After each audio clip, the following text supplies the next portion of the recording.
अपनी बुराई और कैशियस की बात बिल्कुल समझ में नहीं आती। वह कैशियस से बहुत झगड़ा करती है और फिर अकेले ऊपर रात बिताने के लिए चली जाती है। हालांकि दोनों को यह नहीं पता होता कि वह काले चेहरे वाला जॉम्बी उनकी छोड़ी हुई गाड़ी को सूंघते हुए उन्हें ढूंढ चुका है। लगता है कि उस जॉम्बी सरदार ने कैशियस से टक्कर लेने की ठान ली है। अगली सुबह ऐब भी अपनी बचपन की तस्वीरें देख रही होती है कि अचानक नीचे पेड़ों से सरसराहट की आवाज आती है। वह समझ जाती है कि जॉम्बी अंदर आ गए हैं और सबको चेतावनी देने के लिए नीचे भागने वाली होती है। लेकिन रास्ते में ही उसे जॉम्बी मिल जाते हैं। हालांकि वह बहुत तेजी से रिएक्ट करती है और एक पीछा करने वाले जॉम्बी को चकमा दे देती है।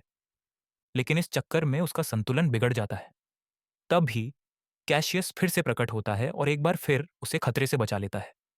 थोड़ी देर बाद काले चेहरे वाला जॉम्बी अपने साथियों के साथ वहां पहुंच जाता है, लेकिन वे पहले से बिछाए गए जाल में फंस जाते हैं। कैशियस धमाके की आवाज सुनकर समझ जाता है कि जॉम्बी का झुंड उसके पीछे पड़ गया है। तभी एबी को अचानक याद आता है कि थोड़ी दूर पर एक छोटा सा हवाई अड्डा है। बचपन में उसके पिता उसे अक्सर वहां घुमाने ले जाते थे। शायद वहां कुछ हवाई जहाज बचे हों। इससे सबके कई दिनों का रास्ता बच जाएगा। हालांकि कैशियस को ज्यादा उम्मीद नहीं होती, लेकिन एबी के बार बार कहने पर वह वहां जाने के लिए मान जाता है। थोड़ी ही दूर चलने पर एबी जिस छोटे हवाई अड्डे की बात कर रही थी वह उन्हें दिखाई देता है। लेकिन सबको बहुत निराशा होती है क्योंकि वहां सब कुछ खाली पड़ा होता है।